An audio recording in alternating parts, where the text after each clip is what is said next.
Greetings, ladies and gents, and welcome to this narration of the web series Solo Apocalypse, taken from Royal Road. If you're new to the series, there is a playlist listed in the description, and as always, I hope that you enjoy. Chapter 16. My breath came rapidly as I tried to calm down. I almost laughed at myself. I thought I'd be used to this by now, but this, it had shattered whatever notion I had about humanity persevering. What I thought might have been a bastion of survivors was nothing but a death trap. And there were people still stuck in there. Something, however, made me stare at the skyscraper.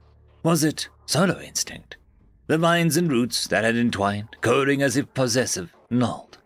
From here, far away, yet close enough to see, a creature, a being, moved and writhing, if only minutely, like staring at the clouds and not realizing that they had taken a new shape.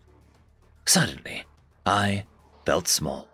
Field boss, root mother hive mind, an enormous organism that subjugates all life around it. It is native to humid environments and often operates from submerged caves, hollowed trees, or other large structures. Its roots can spread across the entire ecosystem, effectively dominating the land. What the feck, I breathed, realizing I was staring at a single living thing, one the size of a skyscraper. I was out of my depths and the panic kicked in, a hysterical fear that I barely managed to squash on account of apparent immediate safety. Still, my hands were shaky as I stared at this thing, my eyes wide, my face pale. A field boss. Anyone who'd come anywhere near wouldn't have stood a chance. It wasn't fair. It was luring other survivors who'd powered through the initial shock, only to end up here. I watched mutely, helpless, as a group of people walked into the skyscraper. I couldn't help these people. It was impossible, unfeasible even for someone like me. This was that obstacle where multiple me's were useless. I wanted to turn around. Oh, I wanted it so bad, to leave these people and condemn them to this hell, to forget. But I couldn't. I refused, not even daring to shift an inch in the opposite direction. Could I ever look at myself again? If I did, it was Horus all over again, I realized. This time, if I save a single one, I'll call it a win, I grimaced. I spent the better part of a day tackling the biggest problem. That weird insect that was no doubt a vector of the root mother hive mind's control. It took a careful clone to discover their nature. They came from the pools around the skyscraper. They were wriggling right under the water, a few leaving every now and then, only to return back to the pool. I didn't think that they could leave for any long amount of time, not unless they found a host. I read the description of the field boss again. They like humid environments, right?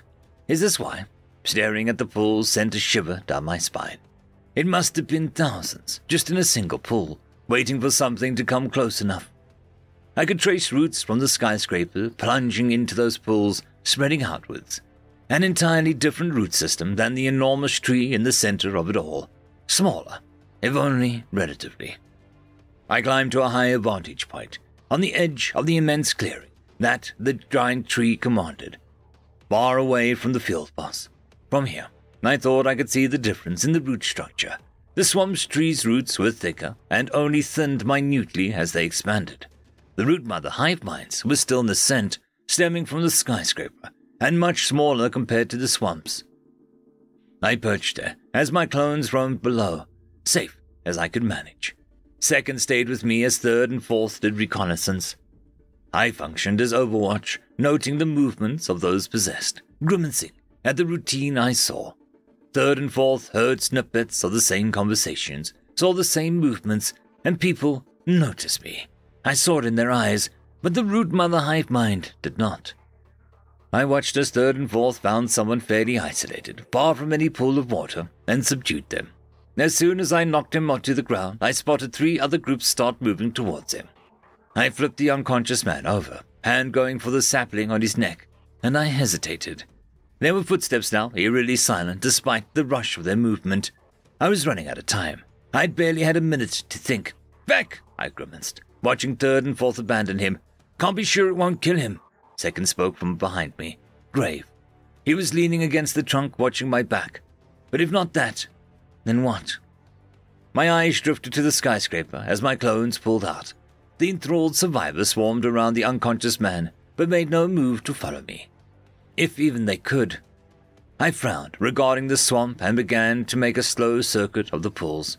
I traversed the gnawed terrain with relative ease, climbing over roots and overlapped, twisted, and curled every which way. My aim was the side of the clearing closest to the skyscraper, to the root mother. Once I got there, I had a better view. On the other side of the skyscraper, I found a parking lot full of cars, employee parking. Vines grew over the entire thing, roots grasping at tires and trying to inch between the car windows, breaking apart cement and bursting through any cracks. Had the terrain been anything else, a car might have been useful. I held both my palms up and boosted myself up to the next ledge. The clone reached down, pulling me up. Rinse and repeat. Here I was out of range of the thing, at least from its roots. Low profile meant I didn't have to worry whether or not it saw me. The building had a number of unobstructed entrances, though just as many were blocked by the thing's tendrils. The pit of my stomach grew as I watched another group of survivors herded inside. The door opened, people walked in, and I had just the barest moment to witness something jerk all of them away before the door closed again. Then something stupid crossed my mind, and damn it, I couldn't ignore it. My gaze drifted to the parking lot. End of chapter 17.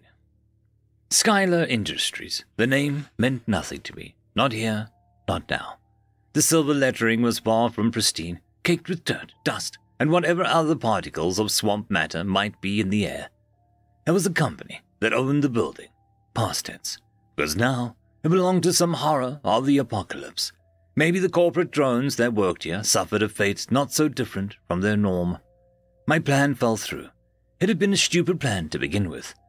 I didn't know how to siphon gas, and even had I known, was I supposed to just waltz in and start dousing the place?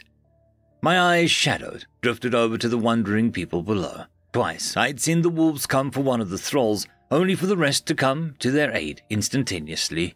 3 times I'd witnessed the same for goblins, only they hadn't fared well, unable to run away. I stared at the parking lot. Elsewhere, across the swamp, and far from the field boss, Nicholas raised a brow. "Siphoning gas?" he asked. "Where'd that come from?" "In case we run into a car, I guess," Burst shrugged. The question came off as a non sequitur without context. "In a swamp," he said plainly. "If we ever get out of here, that is," I replied. "It might come in handy. Who knows?" He sighed. "Guess that's how we have to think about things now," he said. "Siphoning gas, sir. All you need is a hose, your mouth, and a container. One end in the car, the other end in your mouth. Suck until the fuel hits, then move the other end to the container." "Huh. I wasn't really expecting an answer," I said, blinking. "You'd be surprised at how many random bits of knowledge you pick up as a librarian. I can't remember if this one's from the mechanic's handbook or some guidebook on how to be a man," Nicholas said. At the same moment, I was frantically going through my spider silk backpack. I managed to come away with a large plastic jug, currently filled with water. It had been empty in one of the laboratory's cabinets, and my best guess was that it was used to hold large amounts of chemicals. It didn't matter. It was a container. At the same time, Second sliced open a vine, revealing a hollow interior that sometimes held water. The hose, a trick I'd learned from observing the goblins, a source of fresh water. Or, in this case, gasoline.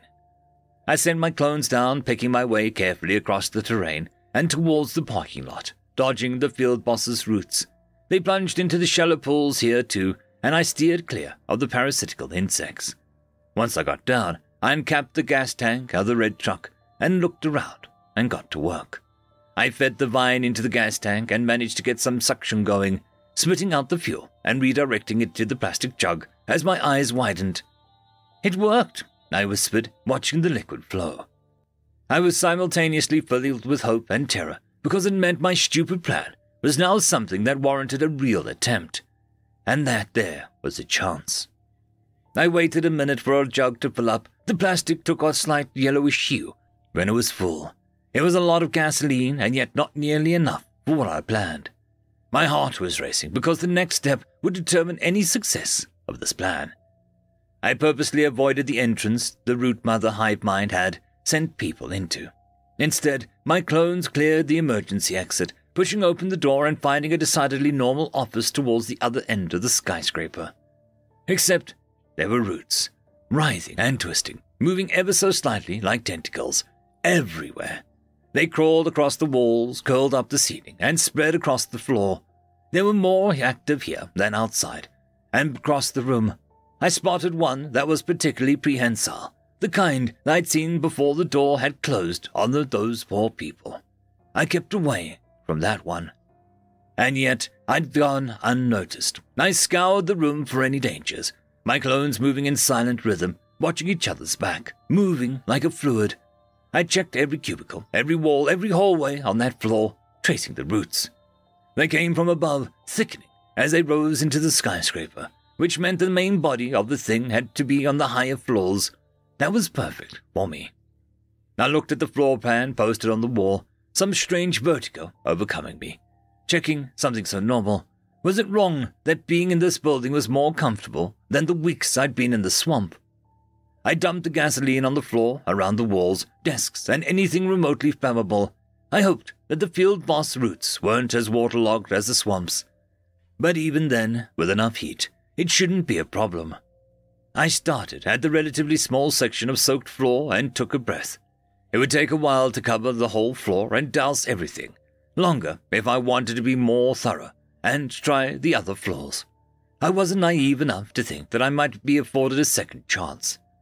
Then I saw a goblin wandering down the hall, oblivious to me, at least in the general sense.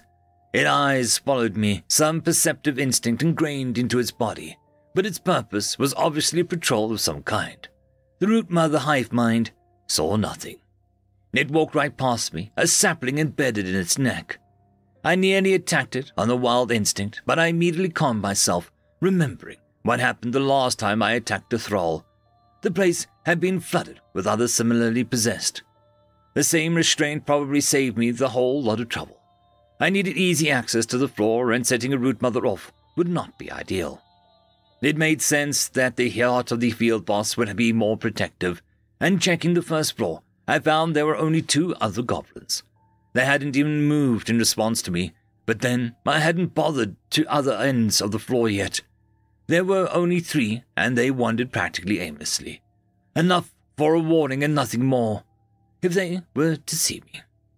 Still, the oversight led me to the center of the building. A large hole was taken out of the skyscraper, cored like an apple. In its place, a mass of roots and tendrils leading upwards to an inky blackness my eyes couldn't penetrate. I saw blood on the floor. I realized I was looking at where the thing ate. End of chapter. I would quickly like to thank the Tier 5 members, Marky, Cam Maxwell, Casper Arnholtz, Oakfield, Lord Azrakul, and It's Difficult to Pronounce. Thank you very much.